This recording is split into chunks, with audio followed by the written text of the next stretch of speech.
পৃথিবীতে আসা মানে সংসার থাকবে।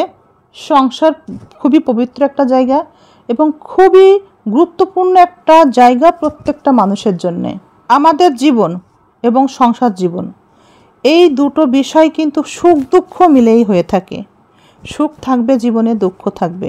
বয়স আপনার কত হয়েছে? 40 নাকি 50 ঊর্ধ্বে? যে বয়সেই হোক না কেন, আমরা জানি কি বলেন, মানসিক অশান্তির কারণ যখন আমরা খুঁজে পাই না, তখন সেটা অনেকের কাছে বলে হালকা হওয়ার চেষ্টা করি। বিশেষ করে আপনজনদের সাথে শেয়ার করার চেষ্টা করি। যদি আপনজনরা আমাদের প্রশ্রয় না দেয়, আমাদের কথাগুলো মন দিয়ে না শোনে, আমাদের কথার বিপরীতে আরও বেশি হিট দিয়ে কথা বলে আমাদেরকে আঘাত করে, আমাদের মানসিক চাপটা সেই আঘাতে আরও বাড়িয়ে দেয়, যদি আপনজনের চরিত্র এমন হয়, তখন কি তাদেরকে আর আপনজন বলে মনে হয়? আমাদের এত বয়স হওয়ার পরেও কিন্তু আমাদের মনের কথা শেয়ার করার জন্যে একটা মানুষের প্রয়োজন হয়, খুব কাছের আপনজনের দরকার পড়ে। কিন্তু যাদের বয়স কম, সংসার জীবন কেবল শুরু, তারা কিভাবে পারে তাদের মানসিক চাপ ঠেকিয়ে সামনে এগিয়ে যেতে? কিভাবে সম্ভব? একটা মেয়ে কিংবা একটা ছেলে যখন মানসিক চাপের মধ্যে থাকে, তখন তার পাশে একটা শক্ত খুঁটির মতো কোনো একটা ব্যক্তির প্রয়োজন হয়, তাকে সাহস দেওয়ার জন্যে, তাকে সাহায্য করার জন্যে, যেন সে সাহসে এগিয়ে যেতে পারে, দুর্বল না হয়ে যায়, মনোবল না ভেঙে যায়। অনেক সময় এই ভূমিকাটা বাবা এবং মা অথবা ভাই বোনরাই পালন করে থাকে। কিন্তু বিয়ের পর অধিকাংশ ক্ষেত্রে মা বাবা ভাই বোন একটু পিছিয়ে যায়। তখন এই দায়িত্ব সম্পূর্ণ পালন করে একজন স্ত্রী। স্বামীর মনোবল বা সাহস সঞ্চালনে সাহায্য করে স্ত্রী স্বামীর পাশে থেকে। কিন্তু স্ত্রী কি যথেষ্ট হয়? কখনোই না। স্ত্রীর সাথে সাথে সেই ছেলেটির মা বাবা, ভাই বোন, স্ত্রীর শ্বশুরবাড়ির লোকজন, প্রত্যেকের কিন্তু সেই ছেলেটির পাশে দাঁড়িয়ে তাকে সাহস দেওয়া উচিত, তার পাশে থাকা উচিত। মা বাবা ভাই বোন সবাই থাকবে, এমনকি বন্ধুরাও থাকবে, তাকে সাহস দেবে নানাভাবে। এটা হচ্ছে আমাদের মানবিক দায়িত্ব। কিন্তু আমরা বর্তমান সময়ে দেখি এই মানবিক দায়িত্ব পালন করতে চাই না। আমরা হিংসা কাজ করে আমাদের মধ্যে। আমরা অনেকেই চাই না সামনের মানুষটি কিংবা যে আমাদের কাছে তার মানসিক চাপ শেয়ার করতে আসলো, বলল, আমরা শুনলাম, তাকে একটু সান্ত্বনা দেব কিংবা তাকে একটু সাহস যোগাবো, সে একটু ভালো থাকবে। এই ভালো থাকাটা যেন আমরা এখন আর মন থেকে চাই না।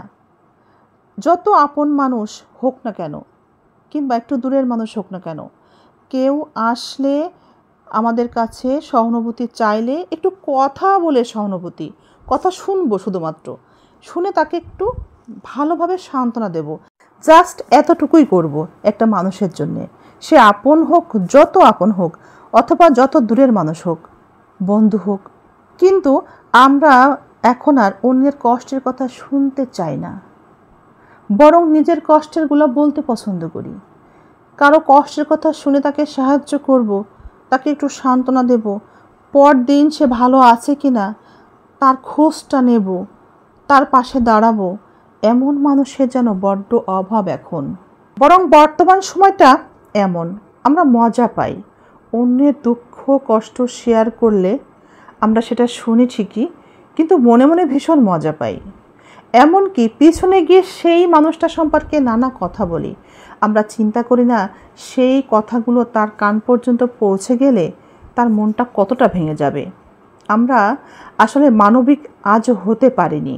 আমাদের প্রত্যেকটা সম্পর্কের মধ্যেই অনেক ক্ষেত্রে যেন ধোঁকা লুকিয়ে আছে। ধোঁকা, চরম ধোঁকা। মুখে আমরা যত কথাই বলি না কেন, মানুষের মনের পরিবর্তন এবং হৃদয়ের পরিবর্তন করা আমাদের পক্ষে সম্ভব না। এটা আমরা কখনোই পারি না যদি সেই ব্যক্তি নিজের মানসিকতা চিন্তা ভাবনার পরিবর্তন না আনে। এটা সম্ভব না। আর যদি স্বয়ং সৃষ্টিকর্তা তার সাহায্যে আসে, তবে সে পরিবর্তন হয়। আমরা যখন মানসিক কষ্টে থাকি, তখন আমরা সবার আগে আপন মানুষের কাছেই যাই। তাদের সাথে শেয়ার করে যখন আশ্রয় না পাই, তখন বাইরের মানুষের কাছে আশ্রয় খোঁজার চেষ্টা করি। কিন্তু আমাদের যে আশ্রয় খুঁজতে হবে আমাদের আল্লাহর কাছে, এটা আমরা ভুলে যাই। তাই কষ্ট থেকে আমাদের মুক্তি আর মেলে না, বরং সেই মানুষগুলো আমাদেরকে কষ্ট আরও বাড়িয়ে দেয়। তখনই মনে হয় পৃথিবীতে এত মানুষ থেকে লাভ কি? এই মানুষের কেউ তো আসলে আমাদের আপন কেউ না। আসলে সৃষ্টিকর্তার পক্ষ থেকে সৃষ্টিকর্তা মানুষকে সাহায্য করে কোনো একটা বান্দার মাধ্যমে। সৃষ্টিকর্তা সেই বান্দাকে আপনার কাছে পাঠিয়ে দেয় এবং সেই আপনার সাহায্যের জন্যে পাশে এসে দাঁড়ায়। যতক্ষণ আপনি সৃষ্টিকর্তার কাছে না চাইবেন ততক্ষণ আপনি কোনো বান্দার কাছ থেকে সাহায্য পাবেন না। সবাইকে আপনার পরই মনে হবে। রাজশাহীর মেয়ে রিমি এখন আর বেঁচে নেই, কিন্তু একটা ছোট্ট সন্তান রিমি কিন্তু রেখে গেছে এই পৃথিবীতে। তার জীবনটা হয়তোবা অসহায়ের মধ্য দিয়েই কাটবে এবং অসহায় অবস্থায় সে দিন কাটাবে অতীতেও। এই যে মেয়েটি মারা গেল, তার জন্য কে দায়ী ছিল? কেউ কি দায়ী ছিল না? তার মনের কথাগুলো যদি সে শেয়ার করতে পারত প্রতিনিয়ত আপনজনের সাথে, সেই সুযোগ যদি তার থাকতো, তাহলে কিন্তু সে এভাবে এত কম বয়সে এই পৃথিবী থেকে বিদায় নিত না। এই রিমি মেয়েটির মধ্যে কতটা কষ্ট ছিল, কত না কষ্ট ছিল, যার জন্যে সে আজ এমন একটা পথ বেছে নিয়েছিল। মানুষের মধ্যে যখন মানসিক আঘাত থাকে, সেই ক্ষততে যখন বারবার কেউ আঘাত করতে থাকে, তখন সেই ক্ষতটা অনেক বড় হয়ে যায়। রিমির স্বামীর উচিত ছিল আরও বেশি তাকে সাপোর্ট করা, তার পাশে থাকা, তাকে সময় দেওয়া, তাকে বোঝানো, অন্যের ভুল ত্রুটিগুলো ভুল বলে স্ত্রীকে বোঝানো, তাকে এভাবে সান্ত্বনা দেওয়া। কিন্তু আমাদের অনেক স্বামী বোঝে না স্ত্রী পাশে থাকতে হয় কিভাবে। আশেপাশের মানুষ যত কথাই বলুক, সেই কথা যদি সত্যও হয়, মানুষটা তো খারাপ না, এটা অন্যের দোষ একজন মেয়ের উপরে চাপিয়ে দিয়ে তাকে ছোট করা হচ্ছে। এ কথা তো স্বামী অবশ্যই স্ত্রীকে বলতে পারে যে তোমার তো কোনো দোষ নাই, দোষ তোমার মা বাবার, তুমি কেন ছোট হচ্ছ। এভাবে কিন্তু একজন স্বামী সান্ত্বনা দিতে পারে। সে কি দিয়েছিল? আদেও কি দিয়েছিল? দিলে এই মেয়েটা তো পাগল প্রায় এই চিন্তা করতে করতে। যদি তার পাশে সত্যিই লোক থাকতো, তাহলে এভাবে সে ডিপ্রেশনে চলে যেত না। একজন স্ত্রী সকল মানুষের সাহায্য কামনা না করলেও স্বামী যদি পাশে থাকে, সে কিন্তু সাহস পায়। স্বামী পাশে থাকলে সে বেঁচে থাকার আনন্দ পায়, সে বেঁচে থাকার মধ্যে সুখ খুঁজে পায়। স্বামী পাশে থাকলে একজন মেয়ে কাউকে আর তোয়াক্কা করে না। ভিডিওটা দেখে কথাগুলো শুনে মেয়েটাকে দেখার পর খুবই কষ্ট লাগছে। আমাদের সমাজে হয়তোবা ছড়িয়ে ছিটিয়ে এমন অনেক মেয়ে আছে যাদের কোথাও কোনো শান্তি নেই। জীবনের মানে যখন মানুষ বোঝে না, তখনই এমন একটা ভুল সিদ্ধান্ত নিয়ে থাকে। যদি মা বাবা পাশে থাকে, ভাই বোন পাশে থাকে, এমনকি স্বামী পাশে থাকে, তাহলে সে জীবনের মানেটা বুঝতো। মা বাবা উভয় মিলে সন্তানের কল্যাণের কথাই ভাবে। এখানে মেয়েটার বাবার একটা বিয়ে করেছে, মা আরেক জায়গায় বিয়ে করে নিয়েছে নিজের সুখের কথা চিন্তা করে, ভালো থাকার কথা চিন্তা করে। তাহলে মাঝখানে সন্তান থাকলো, ছোট্ট সন্তান, তখন 6 বছর 7 বছর বয়স ছিল মেয়েটির। তাকে কি করে রেখে গেল?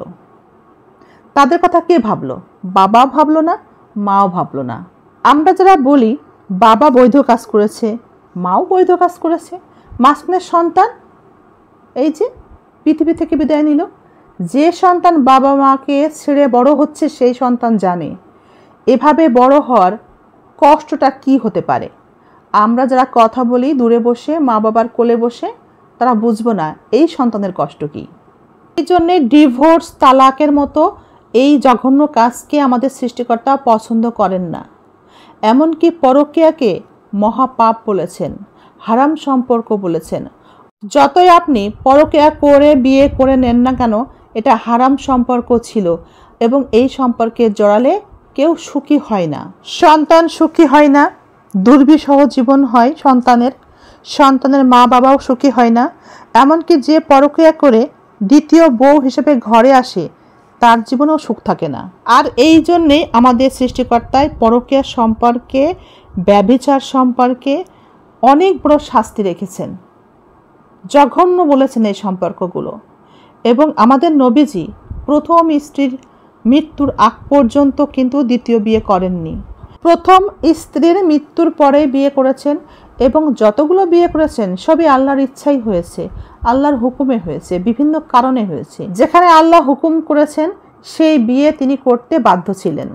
বাবা আছে তার দ্বিতীয় স্ত্রী নিয়ে, মা আছে তার দ্বিতীয় স্বামী নিয়ে।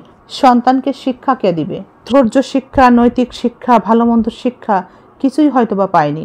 সে নিজে নিজের ঠেকে যতটুকু শিখেছে ততটুকুতেই সে এতটুকুই বুঝেছে। আমাদের সমাজে এভাবে স্বামীর অবহেলা এবং কিছু মানুষের কারণে সহজ সরল কিছু মেয়ে লাঞ্ছিত হয়, নির্যাতিত হয়, এভাবেই জীবন দিয়ে দেয়। জীবন, আহারে জীবন।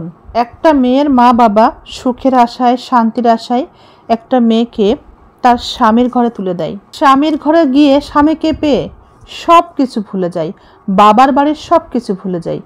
এটা তো কোনো মেয়ের অপরাধ হতে পারে না। এভাবে যদি শত শত মেয়ের জীবনের ইতি টানতে হয় তাহলে সন্তানদের জন্য হবে খুবই কষ্টের এবং দুঃখের জীবন। বিয়ে করা মানেই কিন্তু একে অপরকে প্রতিশ্রুতি দেওয়া এবং সেই প্রতিশ্রুতি রাখা উচিত।